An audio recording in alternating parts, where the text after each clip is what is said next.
拼奇积木最近新出的这套蒸汽朋克火车站，又是一套在精致外观设计的基础上做了比较多的功能联动的一款原创作品。同时在零件方面也是采用了全高砖零件，其中包括大量的金色滚镀零件以及印刷件。功能方面，整个车站的外墙可以向两侧以 L 型轨迹拉开，带来魔法特效的同时，也是方便欣赏内部的细节。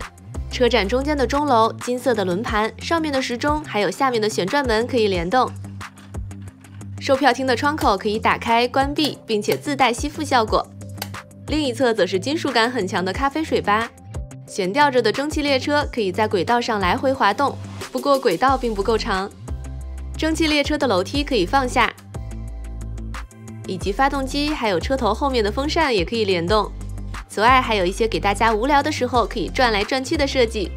整个成品的体积还是非常大的，在两侧外墙拉开的情况下，整个模型的宽度达到了56厘米，高38厘米，深30厘米。如果两侧外墙收起来的话，那么模型的最大宽度就是站台后方蒸汽列车的长度，大概是43厘米。这款火车站和我们上2周评测过的钟楼公园一样，都是属于蒸汽朋克这个拼奇的自研 IP 产品系列。虽然厂家没有标注零件数，不过感觉火车站的零件要多一些，大概应该有接近3000片的级别。对比重量的话，分别是2.67公斤和1.67公斤。整体来看，这2款套装作为摆件，在外观设计方面确实都是做得非常的不错，细节非常的多，而且都做了一些联动功能。相比之下，钟楼的联动设计会更精彩一些，而火车站的联动数量更多，并且拥有明显更多的外观细节。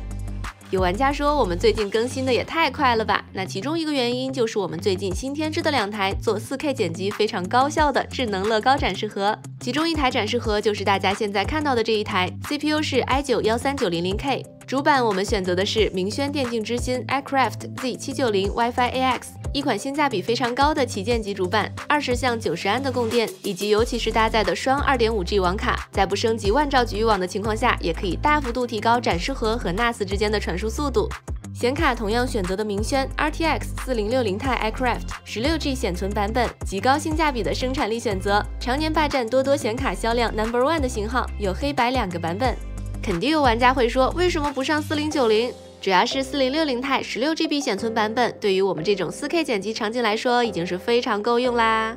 内存我们选择了2条光威神策 DDR5 32GB 海力士 A 带颗粒，另外个人评价是目前最好看的内存 RGB 光效之一，是一种像果冻一样的感觉，而且光带非常简洁，同样也是支持主板神光同步的。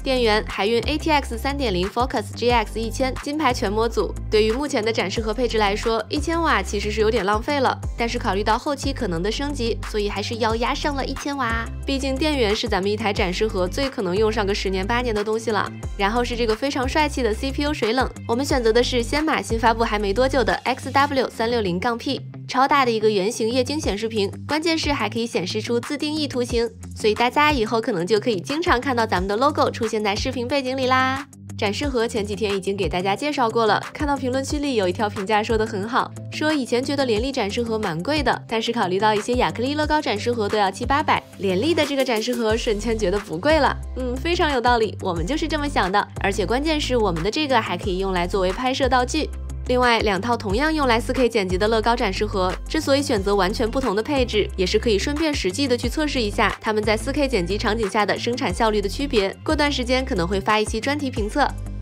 回到这款蒸汽朋克火车站，在豪华的赛博朋克光效背景下，陈列效果可以说是完全没有违和感，不过似乎也是稍显暗淡。在国产积木越来越卷的当下，感觉拼奇目前走的是砖块加联动的路线，也就是在外观搭建的基础上，把有趣的联动功能作为产品差异化的最大卖点。虽然大部分玩家并不会把灯光组件一直打开，更可能的是，也就是拼好的那一下打开欣赏，但还是比较建议拼奇其实可以把灯光组件作为配件供玩家自己选择。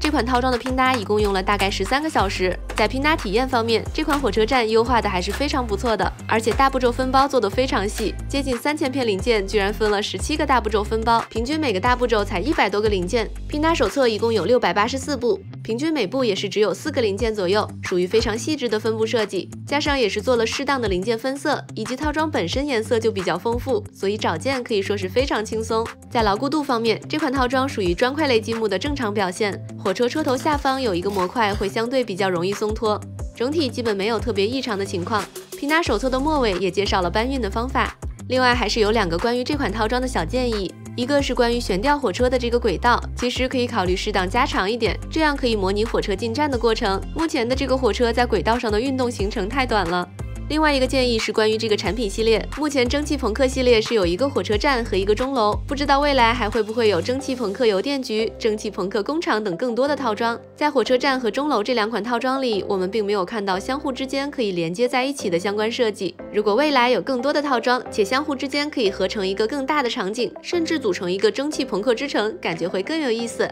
最后来看一下这款火车站的几个联动设计。首先是2侧外墙的 L 型运动轨迹，可以看到设计师在这2个模块上是使用了十字轴做出了2段轨道。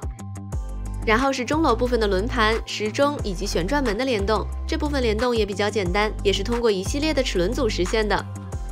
不过有趣的是，在塔楼的内部，设计师使用了透明零件，把其中2个齿轮给包在了里面，看上去有一种魔法锅炉的感觉。好啦，那么本期评测就到这里，咱们下期见，拜拜。